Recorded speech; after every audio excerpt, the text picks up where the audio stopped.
Sabi ni Deborah, Paano niyo nababasa?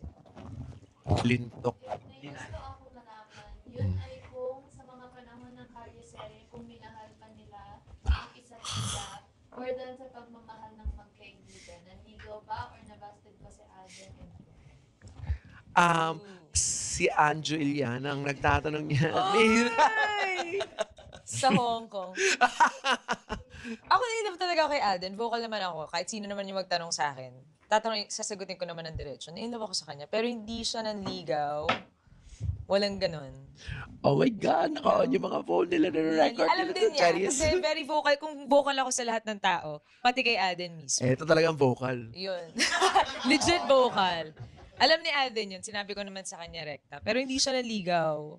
Friends lang. Pero kung manliligaw siya sa'yo, noon. Noon? Oo naman. Kasi in love ako sa kanya. In love ako talaga.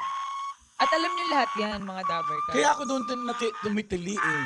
Nakikita ko yung possibility na magiging kayo eh. Hindi selos yun sa'yo. Parang kayo. Inggit, no? Parang meron na rin ganon. Oo. Sama na yun. Ayun. Kaya pala ginagaya mo si Mama Ten. Sayang. Pero ikaw alam mo, wala na, may kilig talaga eh. No? Oo, may Kaya kilig panentili talaga. mo May eh. kilig. Meron talaga sila kasing something. Iba. Spark. Oo. May Pero magic. tinanong ko siya noon eh. Kasi ang straightforward ko naman na tao. So tinanong ko siya rekta. Parang ano bang, sabihin mo na sa akin, ano bang nararamdaman mo for me? Tinanong mo? Oo. Saan? Sa rooftop somewhere. Alam ko. Tinanong ko sa Ayan, kanya ngayon, yun. kinilig si Paulo. Okay.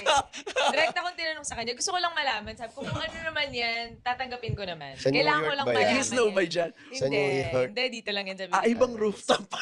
Ibang rooftop ay sa New Tapos York. ayun, ang sabi lang niya, hindi ko pwedeng sabihin sa'yo kasi mawala yung magic. Ayan. Sabi, Dapat pala si David Blaine. David Copperfield. Oo, David Well, Copperfield. kanya-kanya mga Yun, yun reason yung sinagot and niya sa akin. tamang panahon, Magic. I guess. Grabe yung relationship din namin ni Alden off-cam. Pero may closure naman kaming dalawa. Pag-usapan namin lahat. Pero roller coaster din kaming dalawa. Mas Sa ibang exciting, episode na ng exciting. podcast, Oh, sana mapaunlakan niya tayo dito para Oo nga. pag-usapan natin. Gawin mo na nga ulit. If it's ready. Yes. Sabi nila version mo lang. Correct. Tsaka hello, nakamove on naman na lahat. Okay nang pag-usapan openly yan. 10 years. Hindi nakaka-move on eh. Oh, wala po kaming anak. Sorry po.